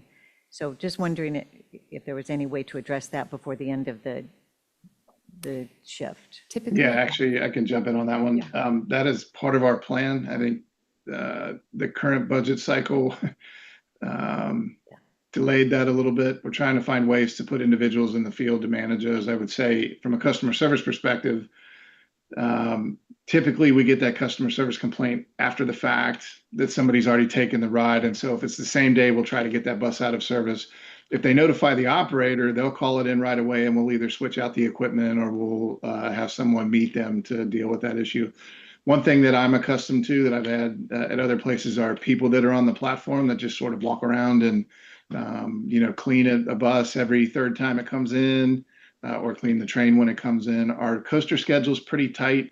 One of the things we get complaints about probably more frequently is the restroom on the coaster. So it's difficult for us occasionally to manage that in real time. But our long-term goal is to have people at the transit centers for the late AM and the early PM to catch sort of that first, catch them in the middle of a shift and then catch them at the end of the shift so we can keep the equipment clean. The folks at the divisions do a great job at night cleaning them up, but it only takes one person with a soda can to make a mess in there, and then we're working backwards from there. So definitely on our list of things to shore up. And I will say too, that if we are seeing something hot come in on calls, we'll notify dispatch and get a hold of either our bus operations or our rail operations in that moment. So if there is something that's egregious, we've got great relationship with all of our So I would departments. imagine that would be if someone's perceived an unsafe driver. That would be escalated, correct? 100%. We have procedures that we follow, but more on the cleanliness side, if there's someone that's like, you've got biohazard or something of that nature on maybe a rail or a bus equipment, if they call it in, we've got procedures where we notify dispatch right away, and facilities gets being as well. Yeah. Any other comments or questions before we move on? Alicia, that was wonderful. Thank you. Yes, welcome. All right, this was just informational, so we'll move on to item number 3. The next item on the agenda is an update on the NCTD Plus microtransit service since implementation. Mary Dover, Deputy Chief Operating Officer, will present this item. Thank you, Mary.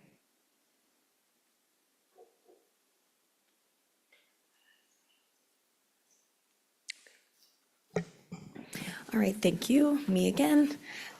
So similarly, at the last MSPBD committee meeting, when we were discussing the work plan, there was a request to provide more of an in-depth overview into the NCTD Plus microtransit service and how it interacts with our other fixed route services and its place in our larger transportation system. So I'll provide an overview of the service as a whole, the 2 zones it's currently operating in, and then sort of the future of NCTD Plus. So just for a bit of background, a few years ago, as a region in San Diego, a lot of jurisdictions were exploring how to fix that first last mile connection problem that sometimes impedes folks from taking transit and really adopting transit as their main mode of transportation. So NCTD endeavored to complete the microtransit pilot program suitability analysis, where we analyzed 14 potential microtransit zones based off of these 4 criteria. So equity in the population that we could serve, transit connectivity, what transit services are existing there or lack thereof, the efficiency of a potential zone, and then what points of interest are present in any particular zone that we might want to model. As a result of this suitability analysis, we determined the top 4 in Tier 1 of microtransit zones that we might want to implement in the near term that could be efficient and feasible and a successful service. So the first was the San Marcos zone that was launched in 2024, then Vista that launched in 2025, and then the 2 remaining in Tier 1 are the Fallbrook Pala zone that are kind of in the downtown core of Fallbrook and then go over to the Pala area, and then the eastern core of Oceanside. When we're talking about microtransit, we're looking at a particular set of use cases that make it a suitable service. So if the area is traditionally hard to serve by more traditional modes of transit, like fixed route. So this is the perfect use case for the Fallbrook Pala zone. It's further away from our yard. It doesn't have the density that some traditional communities have where we would want to put a fixed route service. Maybe it's over a hill that's difficult for a bus. Maybe there's something with the topography or the geography that makes it difficult to serve by traditional transit. Then we look at first last mile connectivity. Is there a lack of services to get to and from, like a major rail station, that would prevent somebody from taking those fixed route services? Or if there is limited pedestrian or bike infrastructure abutting a particular station. So in the Buena Creek area, for example, there's not a lot of pedestrian connectivity to that station. So that's one of the things that we look at when we're considering launching a microtransit zone. So for the NCTD Plus 2 zones in particular, this is inclusive of data from the San Marcos and Vista zones. I'll just run through some of the top things that we track to determine the success of a particular service and the efficiency. So total boardings, this is through May 30th, so the last completed month. Across the 2 zones, we've seen around 43,000 boardings, which is great. One of the things, an efficiency metric that we look at is pooled trips. We want to make sure there are at least 9 seats in an NCTD Plus vehicle. So if we have folks that are coming from a location, going to a particular location, we'll want to make sure those are pooled. So 61% of our trips on NCTD Plus in both zones are pooled, which is great. We also are seeing a significant adoption of the Spare NCTD Plus microtransit app. 98-ish% of trips are booked through the app. The alternative is calling into our reservationists and making a trip that way. We also want to track wait time to make sure that it's a convenient service for people to use, and the median wait time is 15 minutes, which is right in line with what our goal was. We track this, and this is an important metric when we're talking about the barriers of the zone. So we don't want the zone to be too big, because then if an NCTD Plus vehicle is on one side of the city of San Marcos, it'll take them a significant time to get on the other side, which would increase that wait time. We also are seeing a lot of repeat riders. So the average number of requests per rider is 28, which is great. They're using the service, they're enjoying it, and they're coming back. We also want to make sure that the hours and the span of service that we're providing is efficient, and so we track the amount of passengers that we're moving per hour. So on average, every weekday, we're moving about 4 passengers per hour, and on the weekend, it's a little over 3 on average. Yeah. So for both zones, they're comparable in terms of ridership.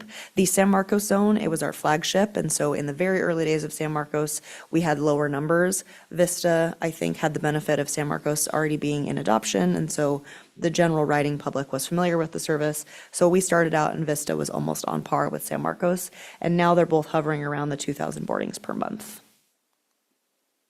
In San Marcos, these are typical ridership generators. So as you'd expect, Palomar College and Cal State San Marcos are huge ridership generators, as well as San Marcos High School and Mission Hills High School, as well as the Walmart and Costco area on the eastern side of San Marcos, and then that Las Posas shopping center in the city of San Marcos, as well as the 3 Sprinter stations that are present in the zone. Sorry, 4 Sprinter stations that are present in the zone. One of the things that we're tracking is that first last mile connectivity. So we want to make sure that NCTD Plus is interacting well with our fixed route services, which it is in both cases. 13% of the trips completed on NCTD Plus in San Marcos connect to one of those 4 Sprinter stations, which is great. Riders can also get a discount if they're connecting to the Sprinter service, so that's a benefit to them as well. NCTD Plus in Vista. Schools similarly are huge ridership generators, as well as Sprinter stations, but we also see the Stater Brothers shopping center off of Vista Way, Vista Community Clinic, and then the Vista Library as well are ridership generators and typical destinations. In Vista, we do see more trips connecting to Sprinter. 21% of all trips on NCTD Plus in Vista connect to Sprinter stations, and this is a map overlaying what other fixed route services are within the zone. One of the reasons why we are so selective with the NCTD Plus microtransit service is because it is a more expensive service to operate. So we want to make sure that the use case is there, that it's serving its intended purpose, and that we're able to get the adoption that we need, connecting to our fixed route services, or just providing good connectivity among the riders that we do have. Breeze is by far our most efficient mode. The cost per passenger is around $11. But then when you get to those more demand response or on-demand services, NCTD Plus and Lyft Paratransit are the most truly on-demand. Flex is deviated, so it follows a fixed route, but it can go off-route within a particular buffer. So those costs are typically higher. Our paratransit is door-to-door largely. NCTD Plus does have virtual stops. There are thousands of them, so you're not going to have to walk too far to catch an NCTD Plus trip, but that does bring down the cost a little bit. The cost per passenger for NCTD Plus is around $57 per passenger, and Lyft Paratransit is $126 per passenger. I also just wanted to highlight the budget. As you heard from you last month, costs are increasing. And so similarly for the 2 NCTD Plus microtransit zones, we are seeing both of them in the FY27 budget is a little over $2.6 million to operate. And with that, I will take any questions.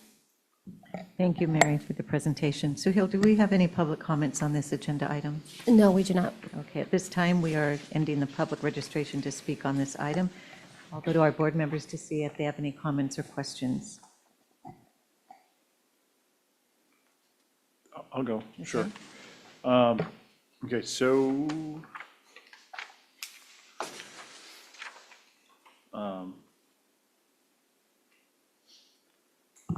so this is kind of, I guess, a double question.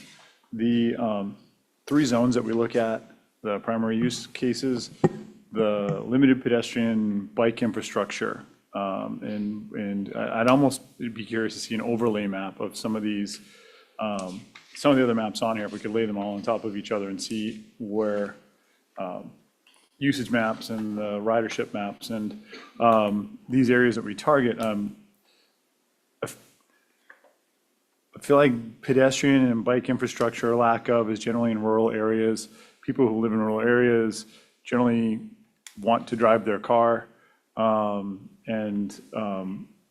curious, I guess that the question becomes, is that where the grant money is? Or is that where we think we're going to pick up riders? It's also less dense, so there's fewer riders to pick up. So it seems like by having that as a target, we actually increased our costs. I'm trying to understand why that's a focus other than either push to get people on their bicycles or get people out of their cars. But talking to a group of people who live in a location likely because they prefer their independence in their cars and the opportunity to drive their car. So I'm just curious where that fits in all this. And because when you go to the other maps, you get into the percentages and it clearly becomes local use versus long distance, right? I think the percentages were 20%, like 13% or something like that. And so it seems like we're servicing local, and if I live out in the country or I live in someplace more rural, I'm not looking to be local, I'm looking to be long distance. So just trying to mesh it together so that I understand why that's our push with this program, which seems to be very successful in those areas where there is actually a tighter population than where we've seen that. Yeah, that's a good question. I would say it's a combination of both. I think there are very specific areas within our service grid, especially in cities that have been established for decades. And I've seen this is across the nation, not just in North County, but like take Vista, for example. There are geographic constraints for people that live on the hill that have poor walking infrastructure or poor bike infrastructure, or it's not safe for them to be able to walk down the hill to the fixture, right? Vista is probably one of the, and San Marcos, I would say too, where I'm at, it's very difficult for some people to get to a fixed route stop, just even with some of that infrastructure. The geography is just tough. The weird part, I think, about our system is we've got Vista and San Marcos, which does a little bit of both, and then we start talking about places like Fallbrook, where there is a desire to have it in the more rural area where there is sort of less established unincorporated county activity, less bike and pedestrian infrastructure, especially up the hill, going toward Fallbrook, and then sort of connecting all the way across to Paula. But I think that's a great question. It's a little bit of a combination of both. I would say in the use case for San Marcos and Vista, there are places directly adjacent to Sprinter stations that are not easy to get to because the city has been there for 50, 60 years or 30, 40 years. And there was so much growth that the infrastructure just didn't catch up to the population explosion that happened, like especially in San Marcos. And so while we're trying to work those things backward, there's a little bit of a lack of infrastructure for some of our folks who may need to use accessible devices or our aging population to get to the Sprinter station. So it's a little bit of both, I would say. And Mary, I don't know if you want to add to that or. No, I was just going to say the exact same thing that you did. So, particularly in Vista, there are a lot of areas where there are no sidewalks. And one of the reasons why we look at that as a metric is because it's that first last mile piece. If somebody doesn't have a safe way to access a transit center, even if it's close, we still want to be able to provide them with a safe opportunity to access the transit. So it certainly is present in rural areas where you're right. Some folks live in the rural area. They like to drive their car. We're certainly not asking people to get out of their cars by any means, but we want to make sure that we are still providing that service. If it is difficult for Fallbrook, for example, it's not geographically convenient for us to get up to the Fallbrook area and serve in that general geographic area, or there are a lot of people that live in Fallbrook that might want to go to the new Palomar campus on the other side of the freeway. So there are a lot of variety of different use cases that we look at. And then I was really encouraged to see the student participation, and I think that's really big. And I'm guessing in some of the areas like San Marcos where there's a college campus to supplement it, there's not this issue. But as you try to expand this out to other areas like Encinitas, right? If you were to do a school program in Encinitas, the challenge would be you'd be really busy and have plenty for a number of drivers to do for 2 hours in the morning and an hour in the afternoon. And in the middle, you've got a very drastic drop off. Is that, how does that use of students, well, it's a positive play out to stretching this out in the future to other communities where that could be a bonus, but it could also be an anchor? Yeah, you're exactly right. The colleges are a great, NCTD Plus and microtransit in general is really good for serving colleges because of exactly that. Not everybody starts at one particular time. There are classes throughout the day. There are night classes where we might not typically have fixed route. We do see that for K through 12, well, really middle school and high school, the best transportation option for them in terms of public transit is a fixed route. And so we do add extra service, and we do match our bus routes to the bell times of the schools that are along the bus route, because that is the most efficient way to get, right, that crush load of people in the very early morning and the very, mid-afternoon to serve the school. And then the lift, at what point does that cost become, we'll just buy people their own vehicle? So we do, per FTA guidelines and the Americans with Disabilities Act, any entity that provides public transit service must also provide paratransit service. Sure. So we do get some funding from the FTA to supplement some of that cost because it is incredibly costly. But yeah, right now it is a requirement. Yeah, I I would just- guess what I meant was, what I was really kind of going over is how do we bring that, how do we sustain that cost or keep it there from going, because obviously all these costs are going to go up and that's going to be going up really quickly because I'm sure that's one of them. It's expensive to provide because of the usage, but also because the expense of that particular service is higher, right? Yeah, I think one of the problems that we have is San Diego County is huge. And, we're essentially required by law to sort of offer where we can, not that many people on the bus, a very specific ride time. And that creates some complications if we're going from, Escondido to take somebody to their doctor at UTC, or we're taking somebody to Encinitas or something like that. I think last time I checked, if San Diego County was a state, it would be like the 48th largest state in the nation or something like that. So we get a lot of transfers, especially out of Escondido down to MTS partners along the line. I think that's where you see a lot of that cost kind of come into play. One of the stats that I always kind of throw out is when people get mad at fixed route and they want to hate on fixed route a little bit, I always say, well, like paratransit accounts for less than 0.5% of our ridership, but almost 25 to 30% of our operations budget.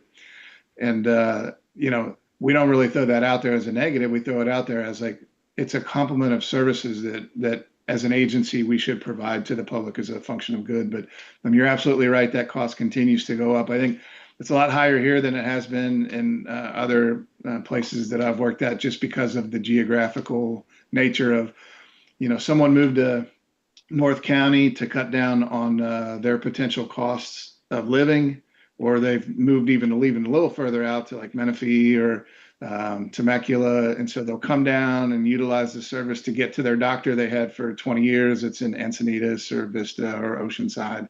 I mean, there's just like a cost associated with that widespread of mileage, and we're actually working to redirect our electronic system a little bit in the back office to help us sort of manage that a little differently and strategically kind of place drivers based on where we have historical locations of pickups through call-in. So. And hopefully we'll be able to get that number down a little bit. Super, appreciate it. Any other comments or questions? Okay, Board Member Joyce?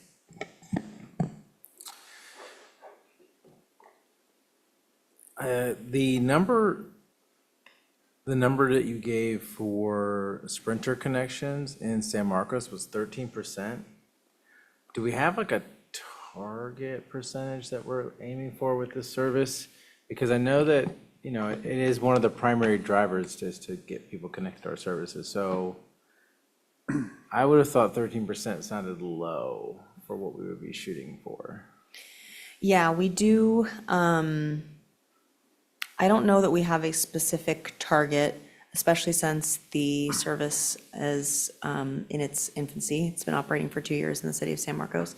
I think we're certainly looking at how we can drive those connections. Part of that was giving riders a discount. If you're connecting to and from the Sprinter, what we found is sometimes people will just walk over to a Sprinter station and take a ride to get the cheaper cost, but nothing we can really do to control that. So we are consistently looking at, when we launched the Vista service, that was one of the focuses of the campaign and our advertising, is reminding individuals that this is really important and a great way for you to connect to the Sprinter. We do see a lot of people who live in the city of San Marcos and are interested in staying in that zone. It's still a viable use case, but we are consistently trying to drive that adoption of the service for the connections to Sprinter. So when you say a viable use case, like what does that mean? Like we can manage it in our budget, or, I mean, because if we focus on it, like we can manage a lot of things in our budget. Viable, how do you define viable? I think our general goal is to increase ridership and adoption of transit in general. So we're looking at the pooled trips, regardless of start or end location, as an efficiency measure. So we're continuing to try to drive those to 60% for that is great. That's improving the efficiency of the service. We are also looking at partnerships with the cities, within which we operate. We've started a conversation with the city of San Marcos about potentially sharing those costs. If we do see a lot of people that are staying within the city, that's a benefit to the city, and so we're kind of having those conversations about the service. But in general, we want to drive ridership across the board. Even with our fixed route, even though the costs are lower to operate, it's still, somebody buying a ticket is not going to be enough to entirely subsidize the service. I think in general, our goal is to try to increase ridership and provide those transportation options to anybody that is interested in taking transit. I guess I just real quick, because it's based on what she was just saying. So I think we could, just in theory, we could increase ridership if we just became Uber, because we would be having high ridership, right? But like, the further we get away from the collective modes, the less we are actually still like within our like mission, I think. So I'm flagging it, and I'm sorry it's coming at you, because this is like, I think this is going to be a hard conversation that we need to have at some point. And I'm trying to maybe bring it forward, because this is also focused in two very specific areas in our broad, large district, as was brought up by CEO. 17 states are smaller by population than San Diego County. And so we serve a lot of area, and it's a high concentration of resource into small areas. So I think just going off of the other information here, I mean, there's a big difference between 21% and 13% in a connection to the Sprinter. So I'd say that Vista is making, that's making a really good case. And maybe that's based on who uses the Sprinter and what locality. And maybe that should be one of the things that drives whether or not we continue or sustain a service. I think I would really like us to think about what are what is the signifiers that we're looking for to say this was an experiment, and it wasn't an experiment that we want to continue because it's costly. I mean, the driver of the cost here is hugely, I mean, $867,000 1 year and to 1.3 million, that's just Vista, right? So that's a massive increase in cost, and I'm assuming this is the cost to maintain the same service that we're giving now. So, I mean, those are huge drivers of cost. So the future, I think we should really get our hands around the future of NCTD Plus, what it looks like. I think if we have cities that are providing something just like this, that's connecting to the last mile already, then we should be making commitments to supporting those programs too. Oceanside, selfishly, I'm speaking about Oceanside that runs one right now that connects a lot of folks to the Coaster and Sprinter at the Oceanside Transit Center.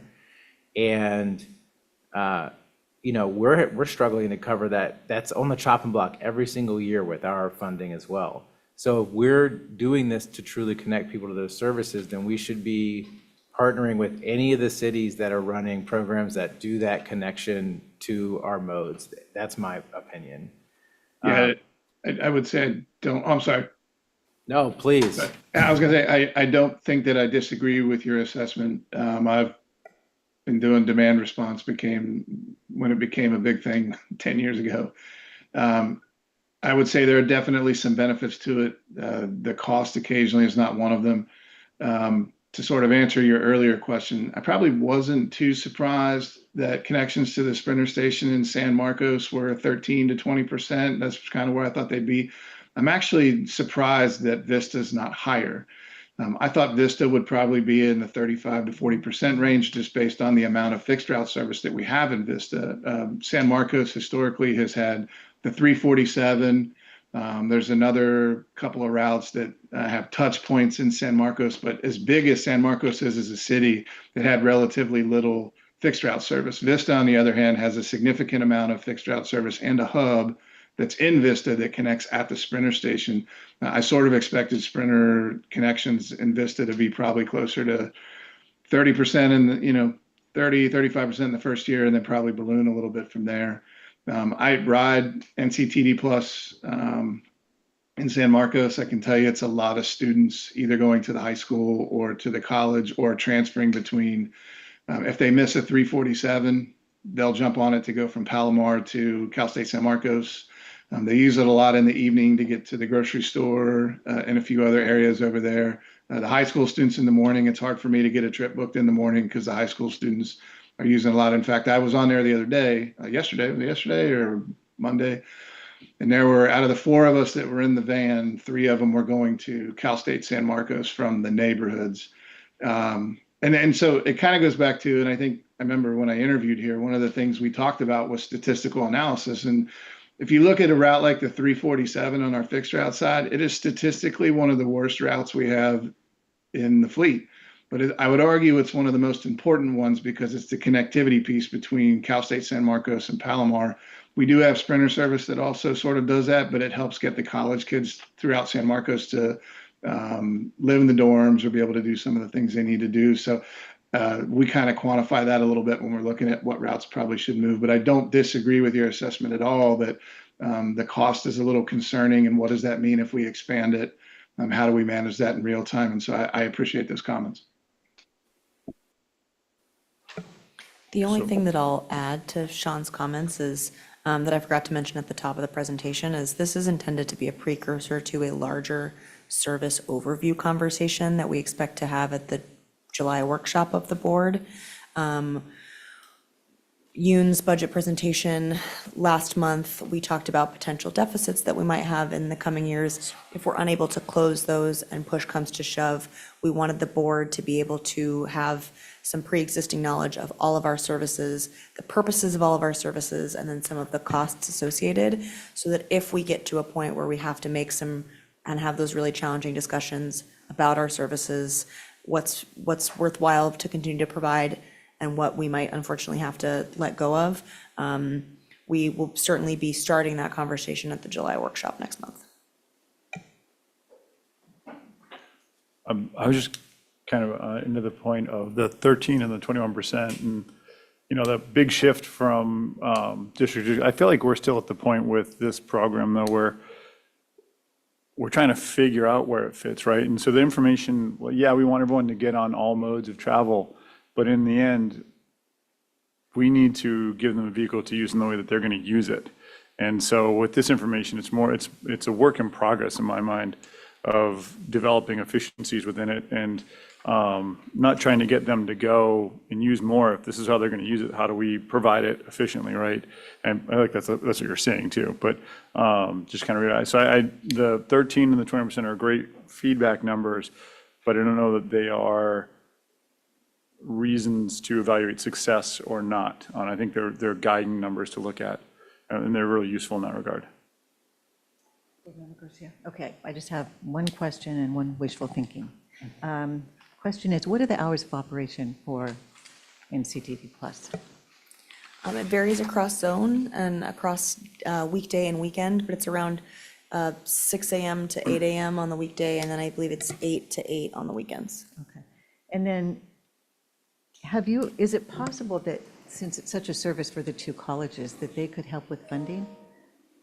We've started conversations with anybody that will take our call about potential funding streams for the NCDD Plus service.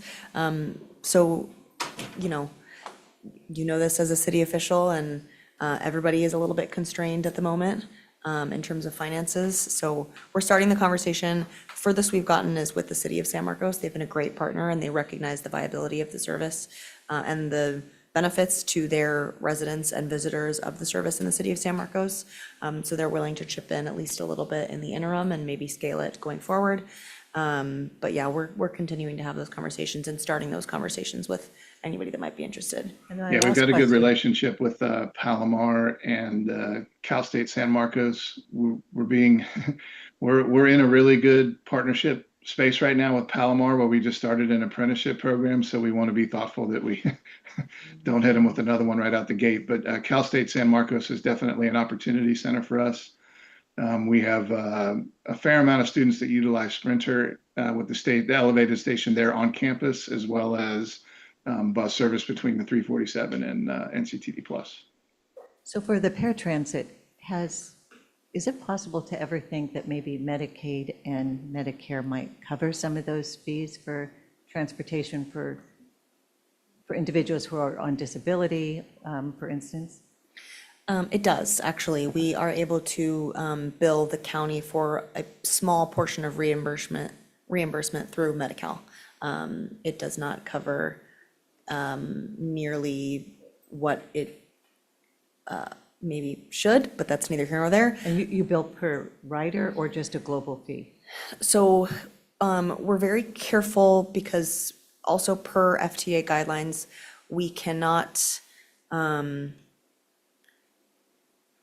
we're constrained in what we track in terms of destination and origin. So this is intended for anybody that is a registered paratransit user. It doesn't matter where they're going. They could be going to a friend's house or a doctor's appointment. It doesn't matter. It's just complimentary paratransit service. However, where they are going to a doctor's office or a hospital or anything like that, we do track that data and we are able to submit it. So it's per rider, but it's based off of location. Okay. All right, so thank you for this session. Thanks, everybody, for your input. This was informational only. Do any of the committee members have anything to report before we close? All right, so our next meeting will be scheduled a board workshop Thursday, June 18th at 2 o'clock. And I believe now we can call the meeting adjourned.